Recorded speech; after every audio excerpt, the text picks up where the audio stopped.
You have Sherwood in writing saying, "I'm sorry, this just won't work." And Terry Pascoe... His protege. Fine, his protege, but a handwriting expert saying, "Do not disqualify this suspect on the basis of handwriting." These two cancel each other out. No, because it was Sherwood's case. He was head of questioned documents. If it went to trial, all the defense would have to do is call Sherwood to the stand. And there was no way to get Allen into court in the first place because there was no evidence. But you have him seen with the ciphers, the military boot prints, the same size shoes and gloves, the most dangerous game, the Zodiac watch, Robert. the background school kids, the misspellings of Christmas, the bloody knives in the car, the connections to the murder scenes. It's all circumstantial. Stein's shirt, his wallet, his keys. We should have found one of those things in that trailer. We didn't. Hang on a second. What? Trailer I saw here from Catherine Allen. We cleaned out his trailer Saturday, August 7th, 1971 and moved it to Santa Rosa. Yeah? You interviewed him at the refinery Wednesday, August 4th. He's cleaning out his trailer and moving it to a different county 48 hours after you interview him. You have to look at this stuff side by side. What do you mean? Allen and the Zodiac, their timelines. When was the first murder in Vallejo? Christmas of 68. 8 months after Allen's fired for molesting children and his family discovers he was a pedophile. When did the letters begin? July of 69. After the second murder, and they continue until you interview Allen. Did any letters after that contain swatches of Stein's shirt? No.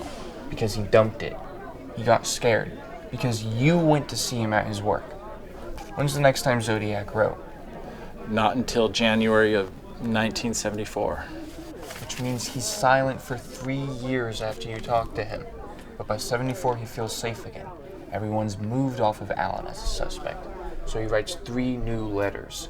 January, May, and July of 1974. But then the letter stopped again. What happened to Allen? He was arrested, January of 75. Sent him to a Atascadero. We didn't get a single letter while he was in there. When is he released? August of 77. He gets out, writes you, and then we get our first new Zodiac letter in 4 years. What do you think? I've got one question. Zodiac had to have known Darlene Farron, right? Because of the phone calls on the night of her murder. That's right. And because of this report, we know that Darlene knew a man named Lee. Yes. All coincidence aside, how can you be sure that Lee Allen is the Lee in the report? Vallejo's a small town, but it's not that small. How do you know they're connected? This is a case that spanned across northern and southern California with multiple suspects and victims spread out across hundreds of miles. Would you agree? Yes. Lee Allen lived in his mother's basement on Fresno Street. Darlene worked as a waitress at the Vallejo House of Pancakes. Lee Allen lived less than 50 yards away. Christ. Do you think it's him? The fingerprints... I'm not asking the cop. I'm asking my friend. Do you think it's him?